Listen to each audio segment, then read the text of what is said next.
My man, come have a seat and let me have this chat with you, right? So my cameraman was saying, give me some advice on money. Obviously, I can think of so many things to say, but I decided to just say whatever comes to my mind first, right? Best advice I can give about money. One, obviously make as much as you can of it. Two, try to keep as much as you can of it, legally, obviously. Then three, don't spend money you don't have. Obviously, I see people do that. Honestly, I've made that mistake myself. Like if I have a deal that is happening, I'm like, oh, I'm going to make 10,000 or I'm going to make 15 or 30,000 and then there's this thing that I want. I would go buy it prematurely. Don't do that. Don't spend money you don't have. Then another advice that I could give you, I guess that would be number 4, is don't assume it is always going to be this good. Don't assume money is going to continue to keep coming just because you had a good month.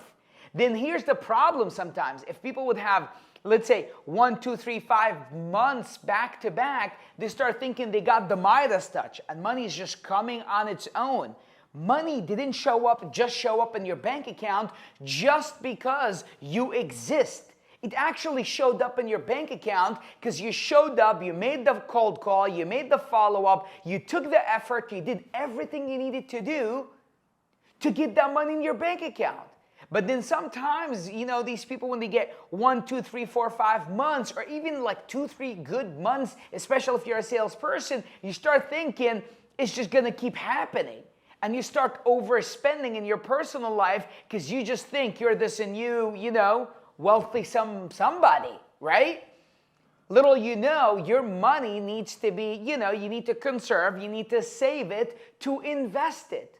Blows my mind when I see salespeople just have like their first good year or maybe their first 6 good months back to back. Next thing they got a Rolex, a new car.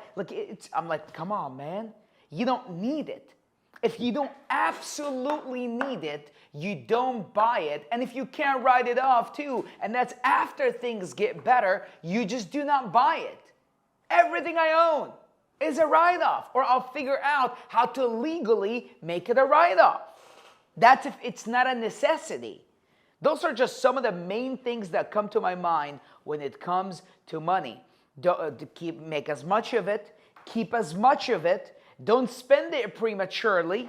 And if you have a few good months of money coming in, don't just assume it'll continue to keep coming just because you had few good months.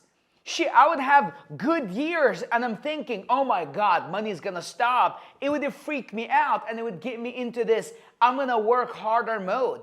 I'm gonna do more mode. You understand? Just don't be stupid with money.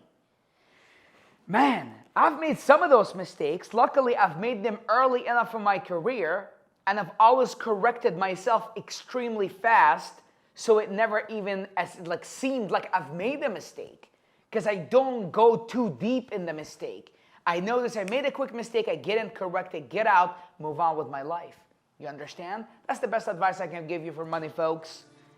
And that's what I have for you today. This is the King of Miami Real Estate channel. Make sure you subscribe, comment below, like or not like the video. Whatever is your opinion, leave it below, folks. Let's do this.